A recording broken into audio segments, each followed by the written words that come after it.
From the Detroit Free Press, I'm Robin Chan with today's Voice Briefing. It's Friday, January 10th, 2025.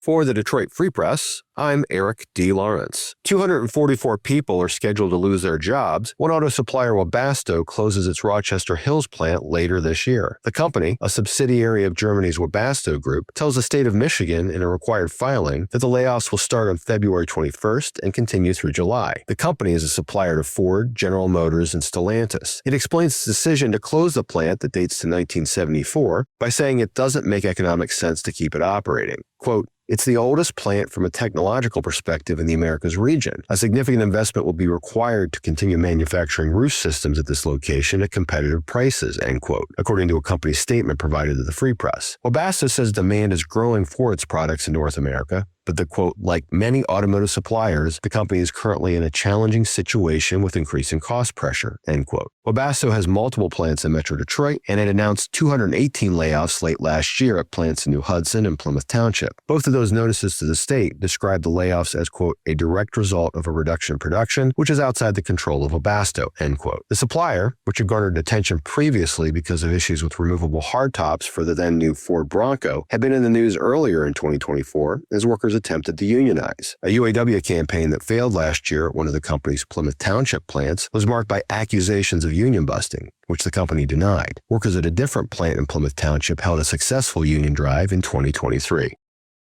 With the Detroit Free Press, I'm Nora Hall. Detroit Lions wide receiver Amon-Ra St. Brown announced that he will be visiting the bakery that turned his iconic hat stand into a viral cake masterpiece. The cherry on top is, he will be giving away 2 tickets to an upcoming playoff game. The home bakery in Rochester, owned by Heather Taco, has received a lot of attention since the life-size cake of St. Brown's touchdown celebration went up in the shop's display window last Friday. And now, the beloved player wants to give back. On the latest episode of the St. Brown podcast, he announced that he will be giving away 2 home playoff tickets to the Lions' divisional round next weekend, in addition to his bakery visit sometime next week. It is still unclear when he will appear or if the date will be announced. For a chance to win the tickets, all you have to do is purchase any item from the home bakery at 300 South Main Street in Rochester between January 13 and January 16. A winner will be announced on Friday, January 17. For the full story, visit freep.com.